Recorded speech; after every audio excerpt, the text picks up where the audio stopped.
Back for another edition of Hallpass. My man Simon here is, I met Simon in 1995 over the band we're going to talk about today, and that is Guns N' Roses. It was a connection we had long ago, and it was one of those things that, when you meet somebody, what are you going to talk about? And so we just got together and started talking about Guns N' Roses. And it was one of my favorite bands. And he had a tremendous connection with Guns N' Roses, and I want him to talk to you about that. But first, I wanted to tell you, the very first time I heard the intro to Sweet Child of Mine blew my mind. And I was into Guns N' Roses. I probably put it on repeat and just broke the handle, broke the knob, and just listened to Sweet Child of Mine over and over again. And I know Welcome to the Jungle was already out and all that, but Sweet Child of Mine was unbelievable, and then went on from there. And so it became one of my favorite bands of all time. It's unfortunate that they broke up in the early 90s, but they got back together and currently and are touring. But the very beginning of their getting together, Simon has a unique experience that I wanted him to share with you in England, of all places. So Simon, tell us about your experience. Hi, so I first got into Guns N' Roses in 1987 when they released Live Like a Suicide EP on the Uzi Suicide independent record label, because it was in a weekly publication, a magazine that came out over there called Kerrang! And that Kerrang! Was like a hard rock metal magazine for kids. We loved it. So they tell us about that, and so I'm like, wow, what's that all about? So I bought this EP, and then just when It's So Easy and Mr. Brownstone came out, they came over to London and were playing June the 19th, I saw them, June 19th, 1987. So basically the Marquee Club is where they played on Wardour Street, which is on the fringes of the red light district of Soho, that area of London. And so the Marquee Club goes back a long time. It's like the very iconic music club. It's not there anymore at that location. It's like CBGB's or Whiskey A Go Go, that kind of level of iconic, legendary music club. The Rolling Stones played there, their first ever show in 1962. Zeppelin's played there, The Who's played there, David Bowie played there, everybody played there. Anyway, it's probably a capacity of, I think I looked it up and it was 1,000 people, but I don't know how you get 1,000 people in there. It was small. So anyway, I'm there with my friend, and she didn't want to sit around because it was 5 o'clock in the afternoon. You couldn't buy tickets beforehand. You have to be out the door and just queue up and get in. And she didn't want to sit around and drink beer on the curb, which is what I decided I was going to do at 5 o'clock in the afternoon. And so McEwen's Real Ale can is what I was drinking. She went shopping on Oxford Street, which you might know in London. Very high-end Oxford Street is very high-end shopping department stores. Anyway, while I'm sitting there, I've got 2 records on me, which was the Live Like a Suicide EP and the It's So Easy Mr. Brownstone 12-inch single, which is quite possibly one of the greatest singles ever released as a double A-side when you think about it. Those 2 songs, totally iconic. And Slash sits down next to me. And I'm looking at him, and he's just sat there on the curb. I'm sitting on the curb of the street right outside Wardour, the Marquee on the Wardour Street. And he sits down next to me, and I'm drinking a McEwen's Real Ale can. And he says, I'll swap you for that Real Ale can, this Thunderbird bottle. So he had a bottle of Red Label Thunderbird. I'm like, I'll try that. No idea what it is. And it was gross. It was disgustingly sweet wine, really bad. But anyway, we just start chatting a little bit, and Duff McKagan shows up. He sits down as well, and he was like a little kid in a candy store talking about the record they just recorded, which hadn't come out yet, which was Appetite for Destruction. He just wouldn't stop talking about it. Can I stop you real quick? Yeah. How did you know who Slash and Duff were at that point? Because they hadn't. Well, I'd seen them in the Kerrang! Magazine. I saw them on the back of the EP, and on that. Well, let's show these. So basically, I had the Live Like a Suicide with me, and I had the It's So Easy Mr. Brownstone 12-inch single with me on the street there. UK, playing just in London at the Marquee for 2 shows, maybe 3. Anyway, I went to, like I said, the 19th of June. And so on the original EP, what Duff wrote was, "That's me, Duff," this guy. Slash decides he needs skull and crossbones. It's a bit smudgy, but you can sort of see it there. And that was his sort of iconic thing at the time, was the skull and crossbones. And then over there you've got Steven Adler, where he wrote actually that he plays the drums, like we didn't know that already. But on the back, you've got Izzy Stradlin, who was the rhythm guitarist, and he wrote a lot of the songs, or co-wrote them with Slash over here.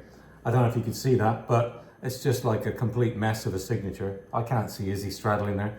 And then over here, strangely, there was a roadie with him. Axl was not there. They didn't know where he was. They didn't seem to care, to be honest. Where's Axl? Is like what a surprise! And then here was the roadie, and he says, "Can I sign it too?" "Oh, do you want me to sign it too?" I went, "Sure." So he had a ballpoint pen and he put roadie, and I can't remember his name, but he put literally the word roadie and then his name in a scribble, which you can't really see. But I heard later in the year he sadly passed away on tour with Guns N' Roses. I don't know the causes of it, but that's kind of sad. But this being the greatest EP that I talked about, double A side EP of It's So Easy and Mr. Brownstone, on this one, Duff, like I said, could not stop talking about the record, and he wrote, "Wait for the record, Duff." And then you got Slash again with his skull and crossbones. It's a little smudgy because he was using a silver marker that we had. And then there's another Izzy Squiggle, Stradlin, and then over here we've got Steven Adler's. So this, yeah, amazing. So they went in after a while and sort of sitting out drinking, and my friend came back and we went into the show, and it was seriously punk style music, like seriously heavy, way too heavy for my friend Deborah. She could not handle it, she said afterwards. So they played, you know, a whole lot of Rosie, AC/DC. They played, there was some Aerosmith songs in there, and I think they might have played Knocking on Heaven's Door. As everybody knows, Guns N' Roses are like, it's like legendary, their version of that song. And afterwards, when it finished, sweat dripping off the walls, it's freaking hot in there. I stood on a bench and took this poster off the wall on the inside of the club. It's 5 foot tall, this poster, I am not kidding you. And it just advertises It's So Easy Mr. Brownstone live at the Marquee. And a massive great, you know, Guns N' Roses emblem. And walked out with it. And that's the end of that London Marquee show story. Oh. Hopefully the statute of limitations is surpassed now. Good so point. They're gonna see this and come after you. So I'm not gonna get arrested or anything. So it was a heavy show. How many times have you seen Guns N' Roses? I don't know. So that was in June, and then the Appetite for Destruction came out in July, and so it went like zoot through the roof, right? And then they came back to England and played in London again, but this time at a much bigger venue called the Hammersmith Odeon. And this place, that probably held, I don't know, 3,000-4,000 people. And if anybody knows Motorhead, they know Hammersmith Odeon, because the iconic album, live album by Motorhead is called No Sleep Till Hammersmith. And that's at the Hammersmith Odeon, and the picture of it on the cover. So they played there. And they played there in 1987 in October. Like I said, there's the ticket. I was in the 4th row with a friend of mine. Oh, no, sorry, not a friend of mine. My brother. My brother came out and he went to it with me. I took him to it. Faster Pussycats aboard, along with another band called the Choir Boys, which were a British band. And that's when they released, obviously, this album, which has the naughty cover on it, which I think in this country, in the US, they banned pretty quickly, because then they had to put it with this cover, which is kind of boring, but there you go. Yeah, it was brilliant. Awesome. How was Axl's energy? Was he unbelievable? Oh yeah, I mean, it was, you know, someone said to me recently that they're like a glam metal band, Guns N' Roses. I'm like, that was not the band I saw in '87. That was not glam metal. That was seriously punkish hard rock, you know? It's not glam metal.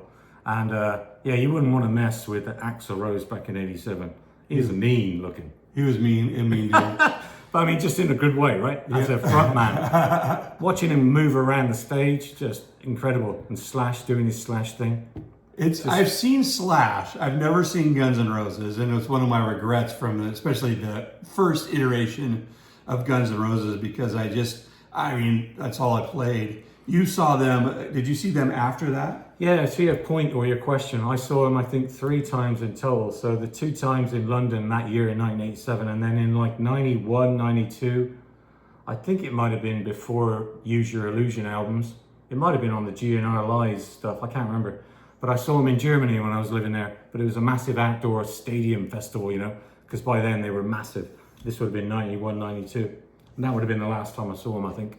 Because after that, not a big fan of Chinese democracy and stuff. So, you know, what can I say? Well, and the original cast was gone. There was just Axl. There was no Izzy. What can I say? No Izzy. No Slash. Adler had been gone a while.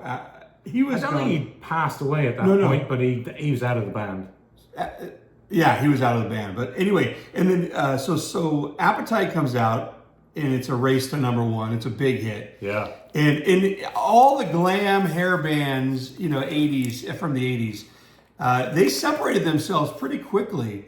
And then Lies comes out with Patience, right? Patience was the big hit off of Lies. Beautiful song. And then there's some crazy songs from Lies.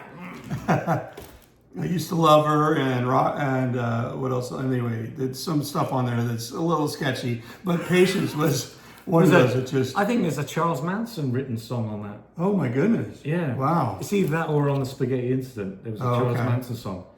Which is, you know, that's he used to actually... Do we edit that out?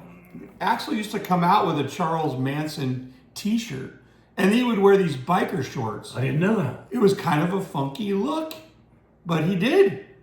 Anyway, here's... Spaghetti includes New Rose by The Damned, which were an early punk band from the 70s. Okay. Well, late 70s. One of the original punk bands from the UK, you know, like an American Ramones equivalent, I should say. And New Rose, The Damned, Down on the Farm, fantastic song. So this is a great record. That's more punkish, right? Yeah, big time. They went from Use Your Illusions 1 and 2. Raw Power is the Stooges cover. Oh, okay. Okay. Which were, I don't know how many songs are on those two, but we can look that up. But anyway, and for a long time, Use Your Illusions 1 and 2 were number 1 and 2 on the pop charts for I don't know how long. And then I think Garth Brooks knocked them off, and then, you know, it was a big run from there. But anyway. These two. Yeah, there's 1 and 2. 1, 2, Blue, 1. And they came out at the same time. So we're talking about... That was mad. How many songs? 40 songs, maybe 30 songs came out at once. They just said, whoosh, here's all our stuff, you know.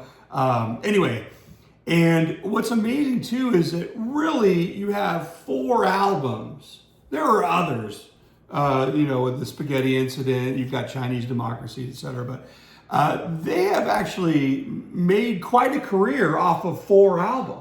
Really? They made a career off 1 album. Well, okay. That's my argument. I mean, Patience was a big hit. True. And then, of course, I know you don't like as much Use Your Illusions. Not really. I love them. I think if they made 1 album out of those 2, combined the good stuff, that would have been juicy. There's some stuff on there that's probably irrelevant. Get in the ring. It's like, okay, you had a fight with... It was almost like... I think you had a fight with one of the journalists from the UK who wrote for Kerrang! Kerrang! That's right. He actually mentioned that in the song. And get in the ring. And it's one of those things that, okay, that was great in 1991, but now, who cares? You know what I mean? Anyway. So yeah, just one more thing, at least about that UK 1987 year of Guns N' Roses. When they came back and played the Hammersmith Odeon, like I said, I was in row D, which is the 4th row, and I got the t-shirt, which I think you can buy this t-shirt in Nordstrom's and most places that looks like that. But you don't get it when it's got that on the back, where you can see the dates, and there's the Hammersmith Odeon at the bottom. So this was the October show. I haven't done some dates in Europe in September. It's amazing. Simon's got, first of all, we're just tapping the iceberg here. And we're going to do some other episodes featuring some other bands, some other experiences. But one of the cool things that Simon collects T-shirts and LPs, but T-shirts of concerts that he's been to. Live at the Jungle, Japanese EP. Unbelievable. So anyway, hey, keep watching JRod's Hallpass with JRod, and we'll do some more episodes, and there's more content coming your way. JRod loves you. Thank you, Simon. All right, my brother. See you later. Bye. Guns N' Roses.